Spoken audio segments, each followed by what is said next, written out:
Hi, I'm Alex, and welcome to Boston Beta.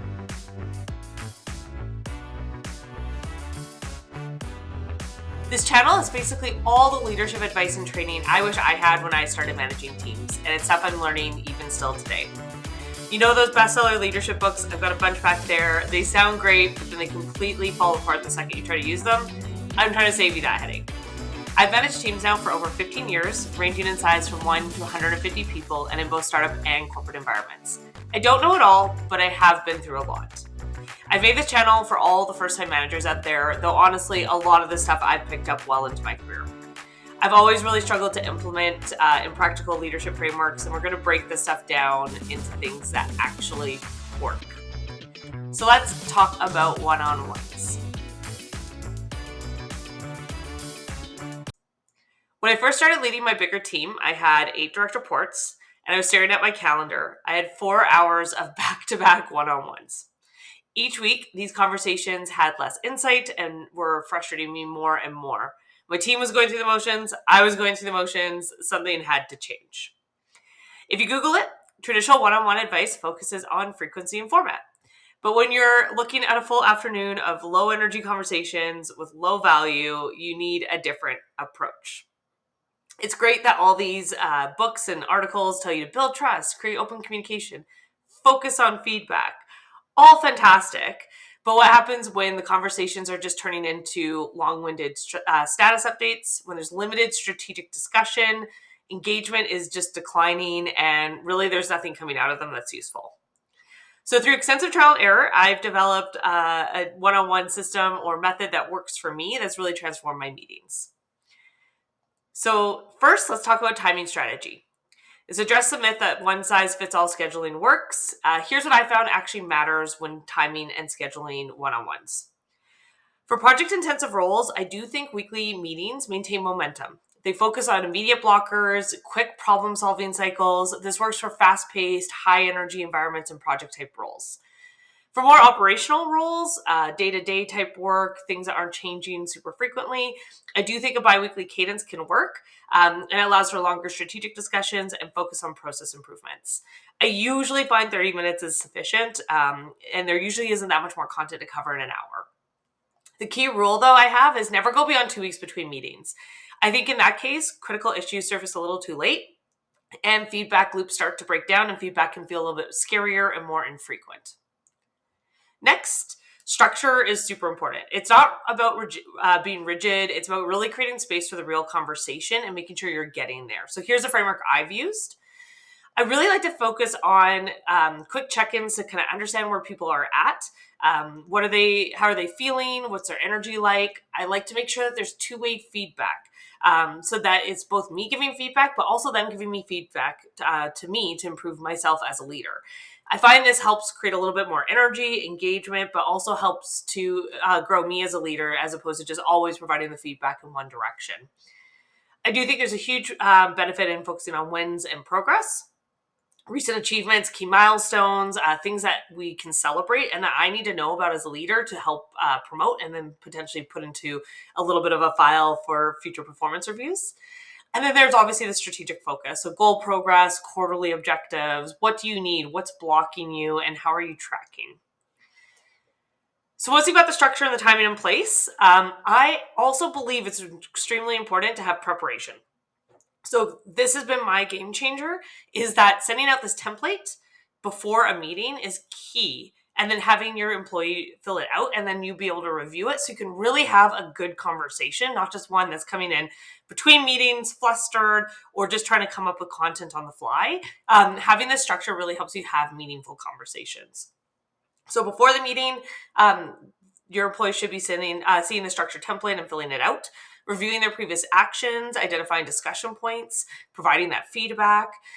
24 hours before, they should send that to you, 24-ish, review that, and for you, you review that completed template, prepare some questions, and plan some topics that you want to talk about with them. This transforms your meetings into these surface level, low value meetings into really strategic discussions, and it really changes the way that you operate. So let me show you exactly how I use this in practice. So here's the exact template. First, the energy check, scale of 1 to 5.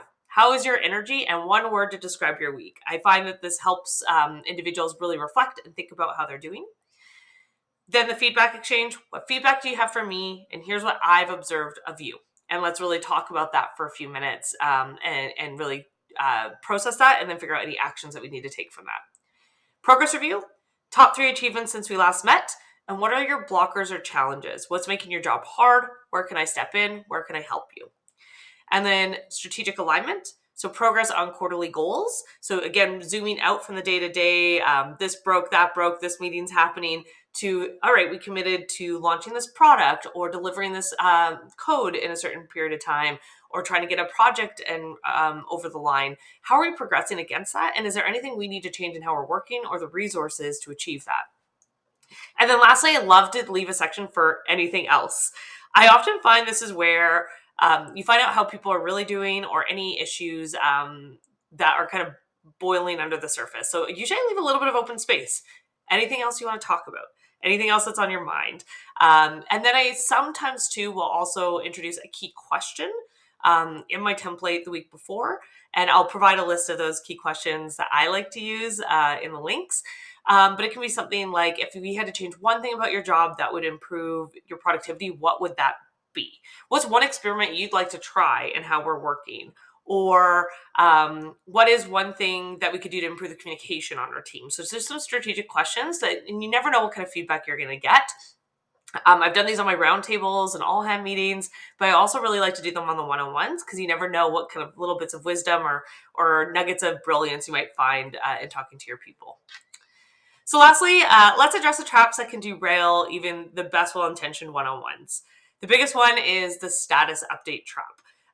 You don't want these meetings to become project updates. That can be an email. That can be in your daily scrums. You want to make sure that there's strategic discussion. So this is where I find that having a structured template and requiring written updates up front helps make sure that the conversation stays there and doesn't drift back into the day-to-day. Another thing, the over-documentation burden. Again, if you Google one-on-one templates, you're going to find a million Word documents are really heavy. I've seen things of like, we need to collaborate on a shared doc and then it gets stored. Sometimes that level of heaviness can derail it because it creates more work to the one-on-one beyond the reflection. It's kind of the content over format. Make sure that the content, the structure, the thinking is there, but whatever the format is doesn't matter. So I actually just put my template in the meeting invite for the one-on-one.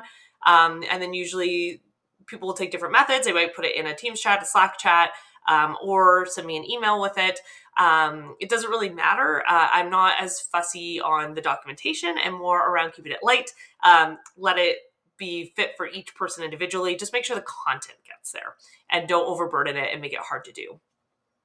Lastly, the formality barrier. Too much structure can block honesty. If you're too professional, it can really make openness challenging. So balance the structure with flexibility. And that's where I find like these kind of ad hoc questions at the end can really create some variety and some fun around it. One more quick pitfall is consistency challenge. So frequent cancellations, last minute rescheduling, you got to treat these meetings as priority. So remember, the goal isn't perfect documentation. It's meaningful conversation that drives results.